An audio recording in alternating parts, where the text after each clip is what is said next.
Tonight on the Bachelorette After Show, we ask three very important questions. What's going to happen with Luke P? What exactly is haggis? And are you supposed to wear underwear under your kilt? We answer all that and more here on the Bachelorette After Show.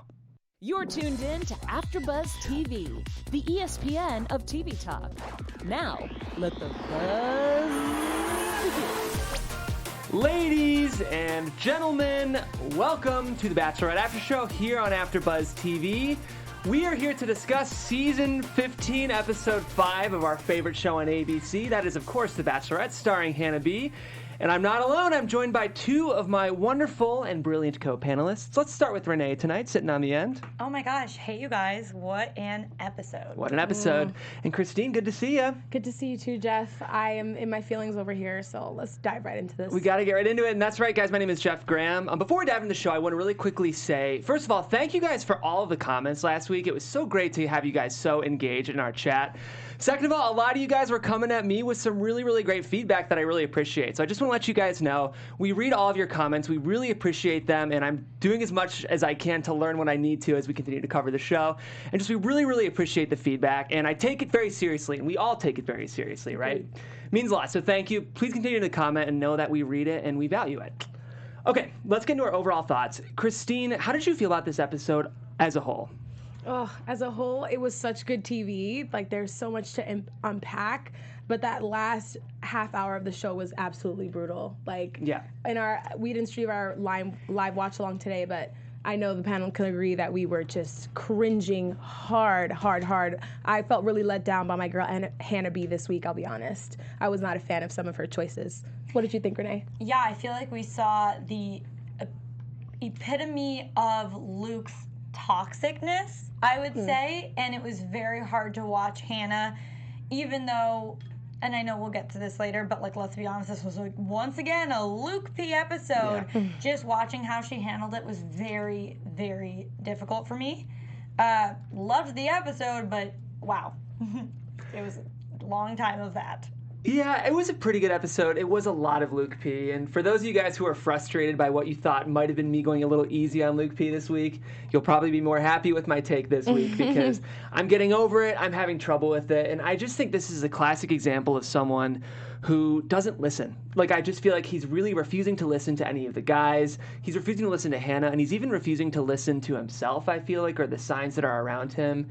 And we're going to get into it more later in the episode, but it's frustrating to watch someone who's got such a distinct wall up and just not receive anything that's happening around him. What's even doubly frustrating to that is just how much time we're spending on it. Like, do we not have more interesting plot lines coming for the rest of the season? That we're 5 episodes into the season, halfway through, and we're still on this same guy. That's a good point. It's just a lot of the same thing. Yeah, I'm ready for more.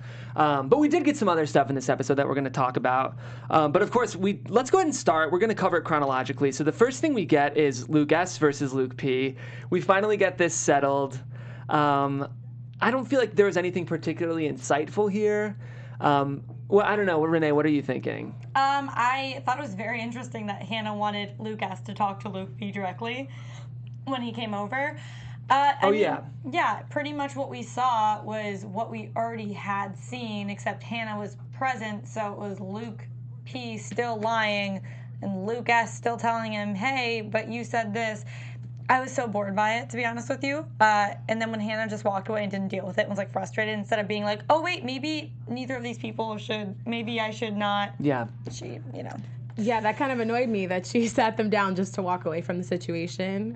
We actually saw Colton do the same thing with Anika and Nicole. He sat them down during his season to hash it out and just peace out on the conversation. Don't think it was a smart way to deal with it. But to your point, Jeff, it was more of the same. Mm-hmm. And at the end of it, Luke S made his decision to leave anyway. So the one thing I really liked here was actually the way Hannah handled this. I know all three of us got frustrated by the way Hannah's handling some of this stuff, but I love that she sat both of them down.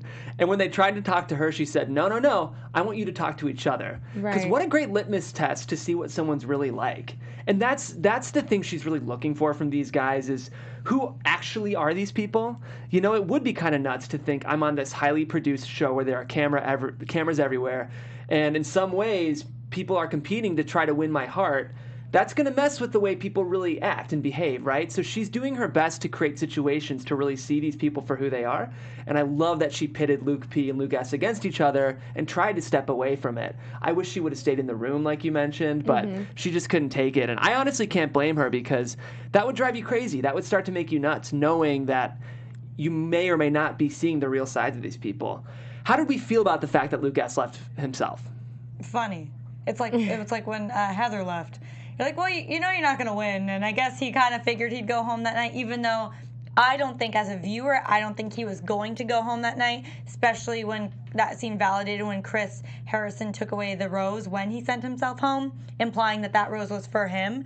But, like, we all know, because we've seen The Bachelor, when this kind of thing happens, they both either stay or one's clearly wrong and then that person goes. They both go. But, like, in this situation where she would have looked bad, like, let's be honest, she would have looked bad if she only sent home Luke S. I think he absolutely would have stayed. I just don't think he knew that. Yeah.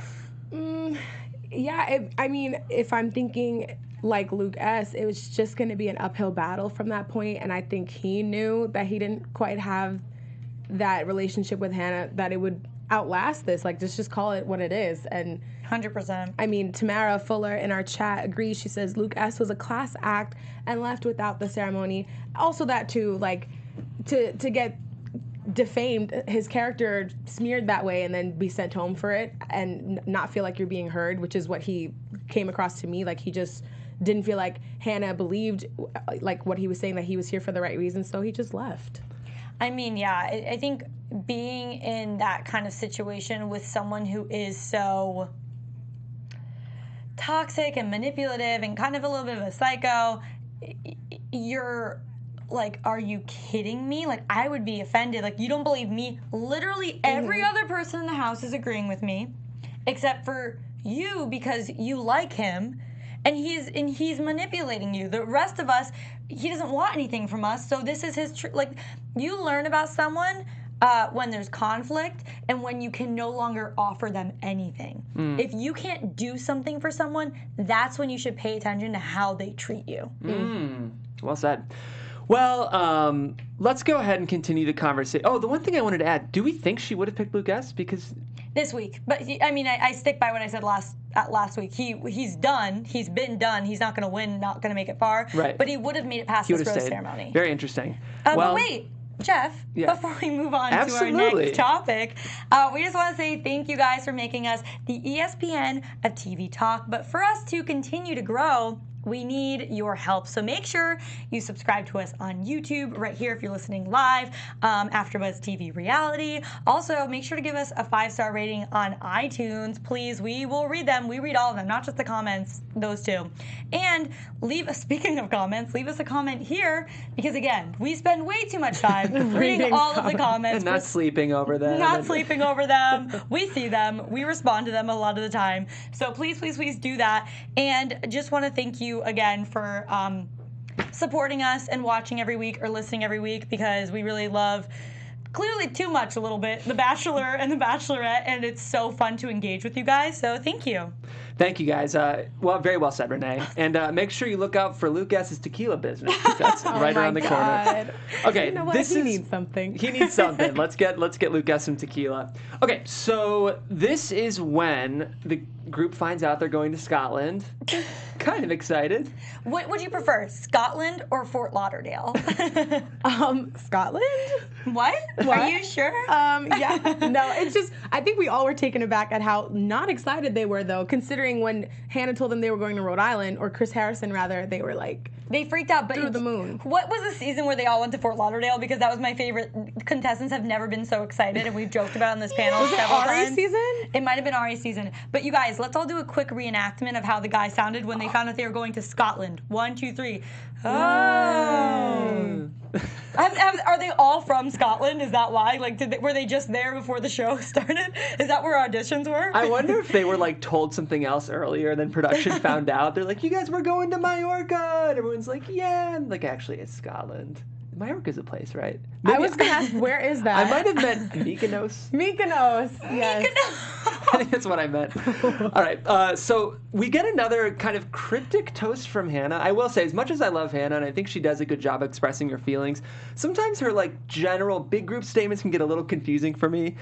They go to a pub, they all have beer, and she says, cheers to focusing on the real. Let's reset. From here on out, I can open my heart. So I guess from here on out, Hannah's going to open her heart.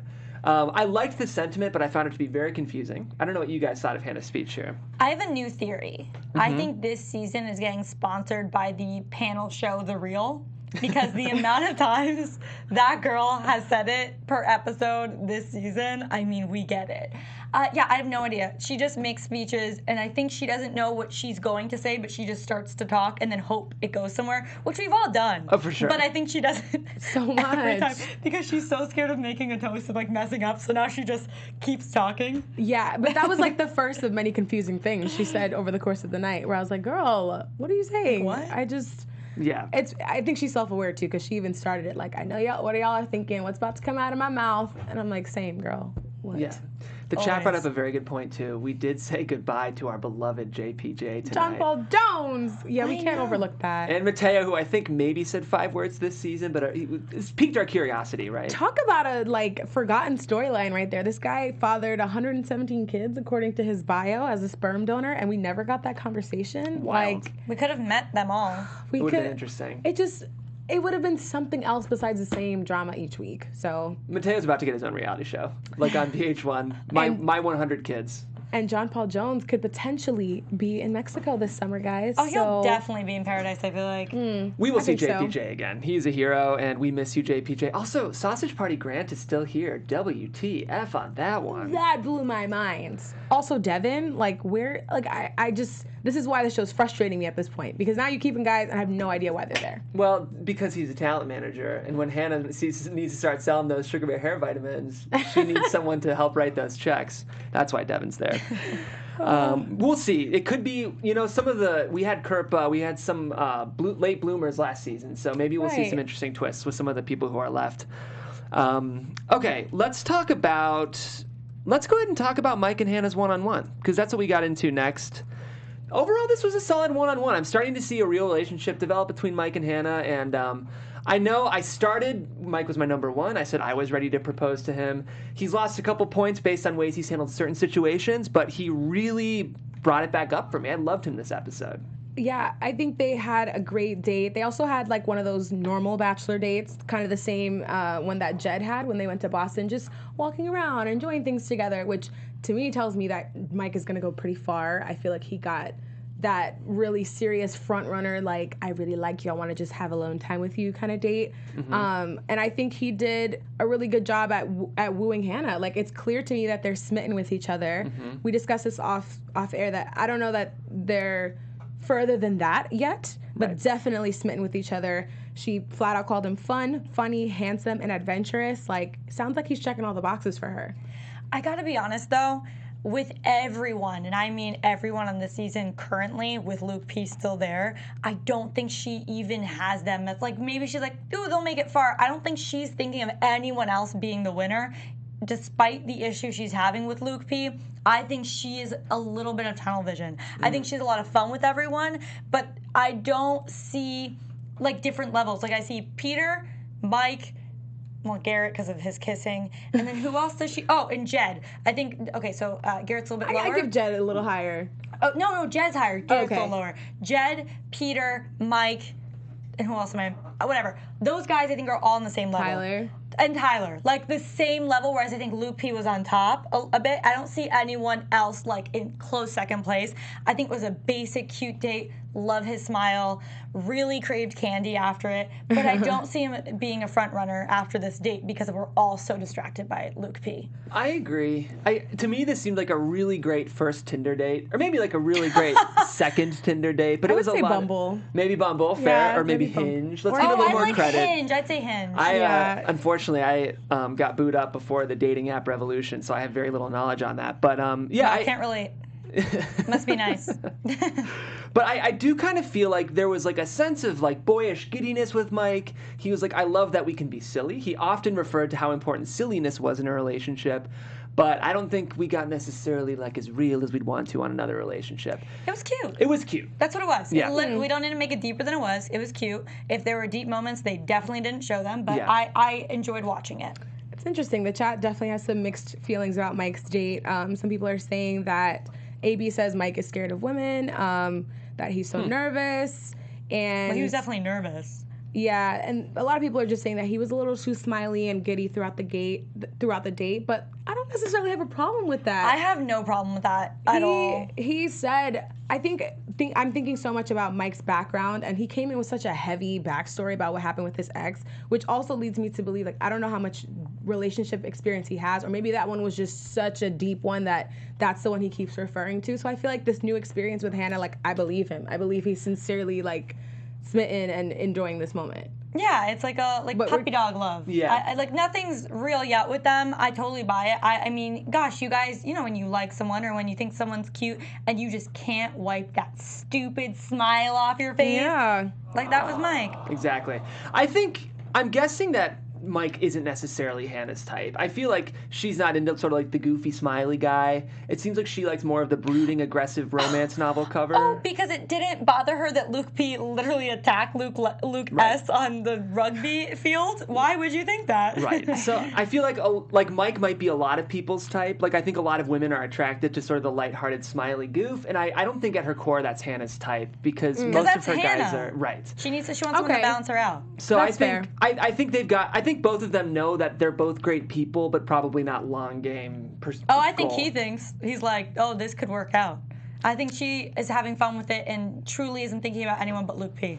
It's also a good point. Love by You brings up that she does like Peter, who's for sure smiley, goofy. That's what I'm saying. Like, Yeah. I think she finds that stuff adorable. And to your point, Renee, she probably sees a little bit of that in all these guys that she's keeping on the same level. Exactly. So I get what you mean. But I do think Mike has the juice to kind of surpass that. I do. We'll see. I Because like him. I think he makes her, still with all that boyish charm, like makes her feel secure because he turns it on and is immediately like, I think what he said at the end of the date was so telling that he's like, I can see myself getting down on one knee to you. Like, who else has said that besides Luke saying he's in love with her, but just reassuring her that he can get there? Mm-hmm. It also feels, and I'll say it, like not as bad because I think we already hit the Luke P.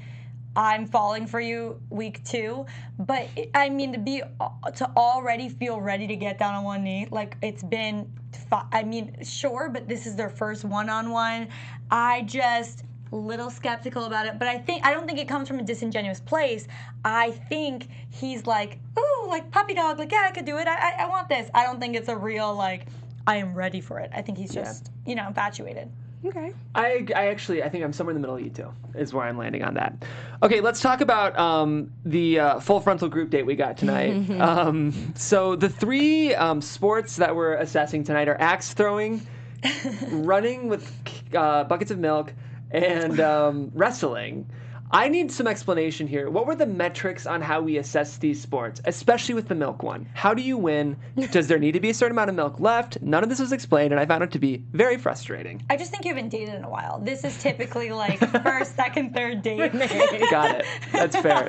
Fair enough. You've been out the game, Jeff. This is what we do. I love a good competition, but I also love rules. And when they were racing, thank you, and people were hanging back to protect the milk, but then people who spilled all the milk lost or won, and I just found it to be, Jed. and I was like, this is not reasonable because look how much more milk Jed has. I got frustrated. Let me know what you guys think in the comments.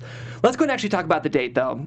One more quirk about the date. Did we feel weird about all of the full frontal male nudity blocked out by ABC tonight, or did it bother us? Why? Like, what producer was like, you know what? The word kilt, no underwear underneath. That'll be great. Whereas on The Bachelor, and we talked about that would never, ever happen. And the fact that they were like flashing children in the audience. Yes. And they made it us. What am I saying? They made us sure to see that there were kids because they did zoom-ins of like mothers covering their child's eyes. Like, why? Right. I just think it was just a silly date, to be honest. Even me, who's a sports fan, and I get that we're going to get a lot more of those themed dates with the guys being the contestants here, but I just think it's stupid. It is kind of sexist because it wouldn't fly if it was women, and I'm just tired of seeing that. Like, these group dates don't do anything, like, there wasn't even any drama from this one. It was just silly. Yeah. That's because Luke P wasn't there. I have a theory that maybe Hannah just wanted a sneak peek before Fantasy Suites to start to weed out some of the guys, but... just kidding. I'm joking. Take. She even admitted that it's not the, what did she say? It's not the size of the axe, it's how you use it, was what she said. So, equal opportunity. Did she say that? It was something like that. Jeez, Hannah. Hannah, we must acknowledge that Hannah is one of the more openly sexual bachelorettes we've ever had, which I say, all power to you, right, Hannah? She's being honest. Yeah, I'm not mad at that. I just don't like the way they exploited the guys in this one. It's a little uncomfortable. It's just weird. Well, the only, I think, big notable moment from the sports component of this group date was when Jed boldly pinned Hannah down for a kiss and poured milk on himself. Jed definitely was peacocking a bit during this one. A little bit. Mm-hmm. How do we feel like it played? She was into it, right? I think she was into it. I don't even think the guys responded that poorly to it. Like, I think Jed made himself a little more known this week that he's being more aggressive with the chase with Hannah, like not exactly like falling back, but taking that moment, because in a couple of group dates prior, people were upset when Luke was kissing Hannah in front of everybody at the group date, but I mean, he's also the villain. I think Jed was just like, all right, I'm in the lead, let me do this little extra move and solidify myself with Hannah. Yeah. It's all about execution. If you do it in a way that doesn't seem like you're trying to piss off other guys, it's not going to piss off other guys. Also, like, just be respectful of one another, and they'll understand that you're on a dating reality show. Yeah. You know? Yeah, the guys didn't seem that bothered by it, so I wasn't. I agree. Yeah, it played fine. Speaking of Jed and Hannah's relationship, later that night at the cocktail party, they had a nice little makeout session. A lot of derriere rubbing on that bench in the middle of a Scottish castle. Wow, the way that you just said that. I'm trying my best to keep this all at least the wording. At least as PG-13 as possible. Yeah. Kevin was not having it, though. Kevin walked in, and he could not look away. 15 to 20 seconds is actually a very long time to keep staring. A little unsettling. If I do have to, I wouldn't have admitted that. If I stayed and stared at someone making out that intensely for 15 to 20 seconds, I'd think, oh yeah, I was there for like 5 seconds, it was crazy, and then I left. 20 seconds? Stare at me for 20 seconds. I don't know if I can do this, guys. I don't know if I can either. You're beautiful, Renee, but I just...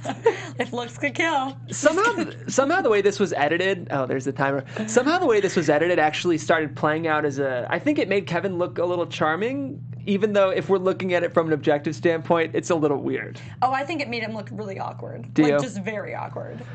Fair enough. So, and other big connections tonight. She had a lot of hot makeout sessions. Mm-hmm. Peter did his best to mount her on a pool table. I loved that. I think he's so cute. I like that he's like, let's try it again. Yeah, that's cute. That would work for you. He's just the most like awkwardly cute person. It just always seems to work for him. Even when he just does something that's like a little cringeworthy, I'm like, man, Peter, you just got something about him. You know how you know she likes him? You know dang well if a guy had tried to put you down and hit your head and you didn't like him, you would have reacted. But if you liked him, you'd been like, suck it up, suck it up. It hurts when you bump your head even a little. Yeah. She was like, I'm going to pretend it didn't happen. And he was the one that acknowledged it. That was cute. And that's how you can tell she's into Peter. She's into him. You're Maybe right. she just wanted to say she made out on a pool table before, guys. Yeah. Because that's with something Peter. we all put on our bucket list. I've always wanted a pool table makeout. Not saying it hasn't same. happened. Maybe an air hockey table. Also exciting. That would be exciting. I'd be scared it would break. Air Yeah. hockey's like more delicate, right? And, well, I'm totally just maybe BSing, not. guys. depends on who you're with. Okay, we have a comment that he's very adorkable. I agree in the comments. Yes, that's a good way to put word. it. So who else? Some other good connections. Oh, we have to talk about Tyler C, who, guys, you know my stance on Tyler C. Bachelor Nation loves him. I think he's full of it. He wore his kilt in case Hannah wanted to sneak another peek. I can't do it with Tyler C's lines. I'm not here for it. What did you guys think of Tyler C's decision to wear a kilt? Nothing. I could totally see Tyler doing that. I don't think he meant it in a serious way. I think he wanted to tell that joke to her. Yeah. I think he was fully like, oh, I'm gonna joke about it later. Like, it's Tyler. Yeah. Yeah, just another Tyler moment. I'm kind of with you there, Jeff, where the lines are just... I'm getting over it. I don't believe it. He had such a great moment last week, I think, with consoling Hannah, but even that, as you pointed out in our last podcast, was full of lines as well. For me. For you. Yes. I just... You know, Tyler knows what he has working for him, and he thinks these lines are working, so he's just going to keep at it. Well, most people love him, so I'm in the minority, but that's my thoughts on Tyler C. Okay, Garrett and her had a nice little connection. He said, "I'm ready to take the next step with you." Is that a new Bachelorette? We've seen that one before, but what does it mean? Because we've heard starting to fall, we've heard falling. Taking the next step with you, like. Well, this is also the guy who just finally admitted last week that he's crushing on Hannah. Like, he seems like he's taking this extra slow. Maybe he's finally decided to, like, accept the rose. He's like, I know a few weeks ago you asked me. I'm ready to stay on the show. I don't know. Garrett, I think, is very confident in where he's at if he's taking it that slow, to me. I personally think he's going to fall behind. I know someone in the chat, McKenna Flores, she kind of referred to him as a dark horse. McKenna Frost, I'm sorry, called him a dark horse, but I don't see Garrett going that far. I just think he falls flat. It's the only reason I think he's gonna fall flat and he's not a dark horse is because of the way he kisses. I really saw him going far, and then when they zoomed in on how I was like, oh no. What if that's the huge mistake in the promo? Where he's like, there's no coming back from this. I've done a terrible thing, and it's the way he kisses. And that's like a personal attack. I actually do feel bad, but it's bad. Well, he can learn. You know what, though? The truth is, there's a woman out there who wants to be kissed exactly like that. Oh, power to her. I'm sorry. Because what they always say is there's someone out there for everyone. There's someone who wants the repeated peacock kisses. Okay, that's not true. No. It's that you teach them. But maybe there's that too.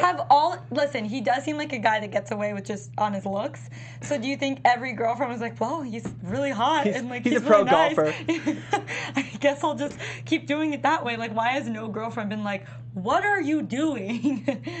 Yeah, and I mean, judging from the preview that we saw at the end of the episode, I think it's Garrett who really digs himself in a hole next week. So we'll get into it. I'm gonna stand by that. It might not be looking good for Garrett, but the producers could also be manipulating us, which they do often. That's the thing; they really do. To that point, if he doesn't stick around, can you see Garrett as a Paradise guy or no? Paradise, yes. Bachelor, no. Yeah, not quite enough charisma. Anything else with the evening part of the group date? More Luke P hate? No, let's get to the juice. So 40 minutes of this episode was spent on the one-on-one with Hannah and Luke P, and more than anything, I just found this exhausting. What did you guys think of this date?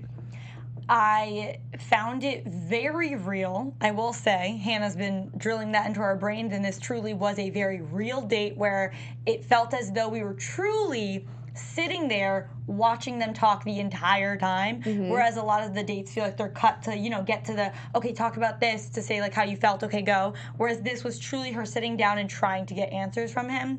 It was hard to watch because I think he's such a manipulative person, and I stand by that. He said so much without saying anything at all. He took every possible turn to try to manipulate her, where she was so blatant. I don't think it's that he has a wall up. I think he thinks he's saying the right thing to her, and that then he'll be able to stay. And I honestly, and I hate to say it, I think it's gonna work. I think he's going to stay.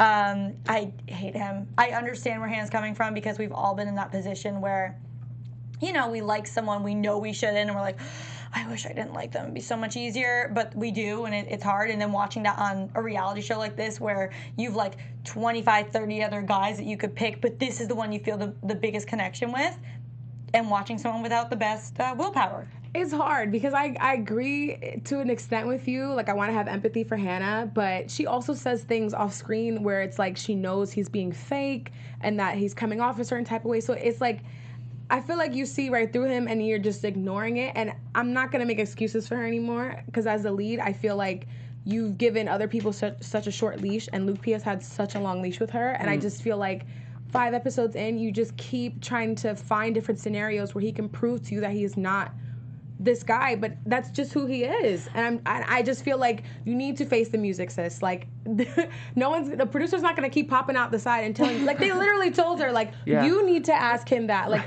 she just can't.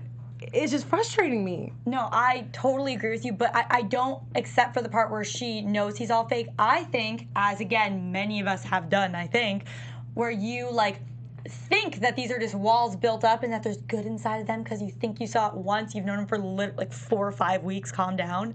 But that's who he is, and she's not willing to accept that. She's like, no, I see something in you that I know is there, but she doesn't know it's there. We've all done this. But, like, truly, So a person is only as good as their word, and if their word is literally just telling you what they're going to do without doing it, bye. Yeah, I also think she said something at the end of their conversation that kind of bothered me too, because she keeps going back to the fact that she's had the strongest connection with him from the very start. And I get that, but you cannot keep relying on your first initial impression of this dude to carry him through when he's only shown you that he's not a good guy ever since. I think it has a lot to do with probably their cultural connection. Like, I think she recognizes she's a pretty religious person, so is he. He found Jesus in the shower. She's, on paper, there's a lot of things about Luke that she likes. And I think that she envisions as important, benchmarks or check marks for a husband.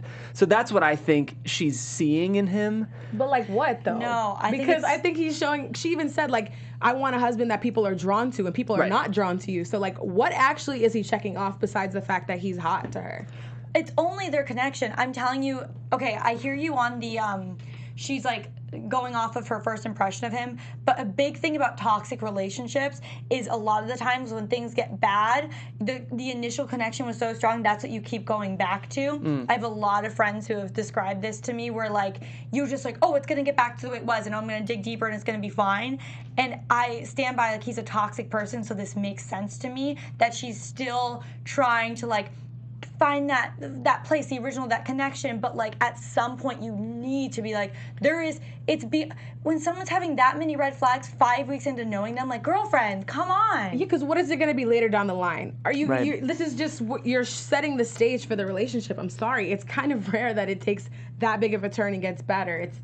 People are showing their colors, and I think he's shown his many times over. Yeah. She just needs to recognize it, and I think she will soon. It's, to me, what happened with Luke tonight is we saw how like narcissistic he was.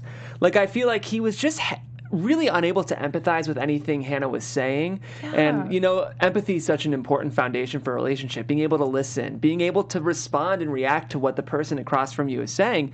And he was feeding her a lot of things she wanted to hear, but never really answering any of the questions that she wanted. And I think it's just one of those things where she wanted a real apology. She wanted to be seen and she wanted to be heard. And he wasn't giving her any of that. He just wasn't giving her anything besides canned lines. And I think she's starting to see it. She was much more candid about her hesitations with him tonight than she has been yet. Yeah. So I don't know. I respected. Yeah. But I still think that the reason why what she's seeing through is just being like, oh, he's being fake, but I've seen the real him. She's playing with that narrative still. Like, if she does send him home, which I don't think she's going to, it'll still be her thinking, it's because I never got to know the real him. She will still not think that that was the real him. She'll think that he just has his walls up, which is not what it is, but she doesn't see that. Sometimes there are those moments when you laugh a little bit about when Bachelor Nation gets real, and I love when Hannah goes, I just want to see like the real you. Like, do you prefer mac and cheese or do you prefer spaghetti? There's part of me that's like, if that's like the foundations of real questions you're asking before engagement, let's even go a little deeper than that maybe. I think we all agree on Luke P. Finally, he's not even remotely prepared to be in a relationship. No, because if you get into conflict with somebody and they refuse to ever own up to their fault, and like imagine when they have fights later down the line, he's either going to talk in circles or just say, I just want to say what's going to make you happy, Hannah. Right. Like, I just feel like he just needs to take more ownership. Like, I would, for all of his faults that we've seen thus far, I would give him some sliver of respect for at least acknowledging it on screen. Like, he did that in his Instagram post after the fact. Like, I wish he would have shown more of that in the moment. Yeah, but I just think it's all fake and calculated. Like, I think it took him watching it back to learn that that's not what America or Hannah wanted to hear, and that's actually why he posted the Instagram thing instead of, like, realizing that he's in the wrong. I still don't think he has. I still don't think he's woken up. I don't trust the guy. Mm-hmm. I think something's wrong with him. Yeah. It's off. It is. Well, I have a feeling he's probably going to be sticking around, but we'll get more into that later. Anything else significant from the episode that we feel like we need to discuss? I feel like that's about everything. Yeah. Okay, let's go ahead. I want to save some time to predictions because we saw a pretty juicy tease tonight, but let's go ahead and quickly do our top 3 moments from the night. Do we want to do, let's do our top 3. You know what, actually, guys, we're going to tweet it out. So if you follow me on Twitter, I will tweet out my top 3 moments, and I will even do a short White Room segment for that tomorrow. So check out our reality TV channel segment. Tune into that, and we'll make sure we get it done. Let's go over our tweeting for the right reasons, though. We do have some tweets pulled up. I'm particularly excited about these tonight. We are pulling up the first one now. Well, while it's coming up, I do want to say a moment that stuck out to me that got no recognition, and it's just a small, funny one, but at one point in the moment, Mike Johnson straight up had a do-rag on national TV. And I gotta say, as a black woman, like, that just gave me life to see that. Like, you stand in your truth, black man. You better keep those waves on swim, okay? I love it. He's great TV. I'm excited to see more of Mike Drag. That was just so authentic. I was like, yes, I'm here for this. And this is a genuine reaction. She had that same reaction in the trailer. She's like, awesome. no. Good night for Mike P. Okay, so we have some tweets pulled up. This is you, Christine, right? All right. Yeah, it's a tweet from Annabelle, who's tweeted, Hannah, I just need you to open up and tell me about who you are as a person. Luke P, trying to do some intense Pythagorean theorem, some sort of math equation on the side. And legitimately, his face is like that to every single question. It is. Just, it's stuck that way, so. He does have a very predictable, like, earnest confusion face. Yeah. It pops up often in the show. Okay, we have a couple more tweets. We're getting them pulled up now. They may have... I think I sent another one, too. The best was his face when she said, I don't think I can give you this rose. And he looked the most shocked he has. He's like, what? What do you mean? We might not have them pulled up, but I will go ahead and share them anyway because I think I'll make sure to retweet them. From Liz at PeytonGirl444. We have Hannah, like, passed out in frustration, and the caption is, when you just want to know if they like mac and cheese or spaghetti more. And the second tweet I have, so it's a gif of a little boy looking around so confused and just kind of happy. I think it's from an old-timey commercial, and it's from Jess Loncar at The Real J-Lo. Luke P having no idea that the date is going poorly and getting excited about seeing the castle. That was what he was so excited about. It's just like a little kid looking around all confused. We've also had this other tweet up for our viewers on YouTube. Another one that I sent in from Devin Lowe. And it's Mike when he has to be alone with Luke P because the producers want to create an awkward moment. And it's such a derp face, honestly, from Mike Johnson, but so relatable considering he totally walked out of the room when they brought Luke's date card. Like, he didn't even stay to listen to him read it. He just dipped. He's like, I'm not doing this. He was pissed. Okay, so if you were listening to our podcast, these were very visual tweets tonight, so we encourage you to check us out on YouTube to see some of those. Meantime, any news this week? It was kind of a slow week for Bachelor Nation this week. It was a bit of a slow week for Bachelor Nation, but there is a lot of Paradise tea coming out, and, you know, we are a spoiler-free podcast, but there are some things that are kind of already out there that I think we would be remiss not to talk about. A lot of past contestants have been making the rounds on different talk shows, kind of hinting whether or not, teasing they'd be there. I know Kaylin went on Extra TV and spoke with them and very lightly teased that she would be there. So I just want to go through the people who are rumored, and that'll give us something to talk about. And you tweet us and tell us if you want to see them there. So Kaylin is one of the rumored women to be on Paradise, as well as Hannah G and Tayshia Adams from last year, from Colton season. Oh, wow, Hannah G. Hannah G. Her Instagram is private. Yes, that's also very telling, guys. I know we're internet sleuths in Bachelor Nation. We can pick up on things. Onyeka is also rumored to be there along with Nicole, our girl Demi. Gosh. And then, guys, we got some people coming back from season 4 of Bachelor in Paradise. Christina Schulman from Nick's season. Paradise. Yes, from Paradise. She's planning to come back. It's rumored that she'll be there. Wow. And as well as Bibiana from Arie's season. Nice. So interesting. I think it's going to be an interesting mix of kind of the contestants who are fresh in our mind, as well as some OGs coming back. I've even read on Twitter that Dean is considering coming back. So lots of tea in Bachelor Nation right now. Tweet us and let us know what you think about that. Great. Please do, guys. Let's go ahead and get into our predictions, y'all. Your AfterBuzz TV predictions. I'm just going to say it. I don't think Luke P is going home next week, and I'm so mad about it. And if he does, it'll be at the end of the episode. Like, she'll keep him a bit longer. He'll hang around. And then at the very end, maybe, I'm going to pray the way he did in that promo. Maybe he'll finally go home. Christine. Okay, I got to think about who's left. I think, just for the Luke of it all, I do think Luke P will survive. I think he's going to make it at least another episode or two, because if he survived this, which the preview leads us to believe, like, he's so in deep with Hannah. But I do think that next week, though, she will continue to trim the fat in terms of, like, contestants like Grant, Devin, maybe Dylan, Dustin, I don't know. Like, and it's no shade towards them. I just don't see it, and I think they're going to be gone soon. Yeah, there's not much more time. I do picture like a Grant moment. Like one final, like, hurrah? I think something's like him getting sent home. I think that moment. No, I don't know. There's not going to be a one. Yeah. You just have a soft spot for this guy. I really like Grant, you guys. I am worried about Garrett. And it could be the producers manipulating us, but we had Garrett staring out a window saying he's made a huge mistake, and we had VO from what sounded like Garrett, let us know what you think in the comments, elaborating on that mistake. Could he be the one to sex shame our very own Hannah Brown? I don't think so. This week, I think it's going to be about her keeping Luke P around. If she does, I think he's going to like sit around and be like, are you kidding me? This guy is I think he's going to come off too strong with his opinions about Luke P, and then he's going to feel really bad about it. I don't think the sex shaming is yet, but I could be wrong. I agree. I think Garrett's going to shame her for keeping Luke P. It's a good prediction. Before we kind of wrap up, I just want to ask you guys, like, how are you feeling about this season as a whole, considering we're going into episode 6 and just the things that we're still stuck on in terms of, like, Luke, and I just don't know. I'm nervous for the rest of the season. The show sometimes does this, though, where it starts off with, and the tone is fun and enjoying, it gets pretty serious. Yeah. I'm still liking Hannah a lot, and I think she's a really compelling lead. Like, it's very interesting to see someone actively struggle with infatuation they know is wrong for them in real time. You know, and she's doing an interesting job of vocalizing an experience that a lot of us have had, which is being with the wrong person even though you know they're wrong for you.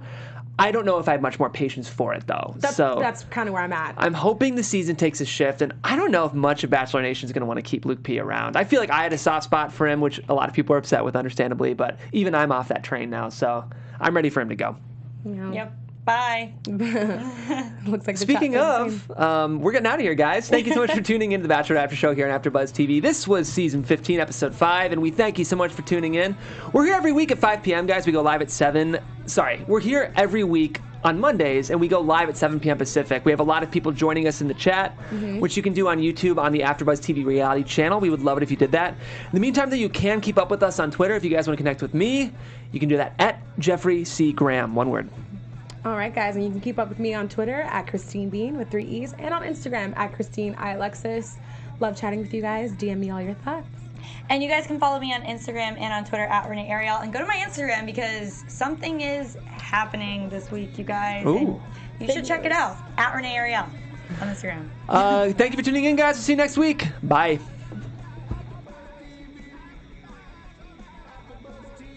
Our founder, Kevin Undergaro, and me, Maria Menounos, would like to thank you for tuning in to AfterBuzz TV. Remember, we're not just the first, we're the biggest in the world, and we're the only destination for all your favorite TV shows. Whatever you crave, we've got it. So go to AfterBuzzTV.com and check out our lineup. Buzz you later.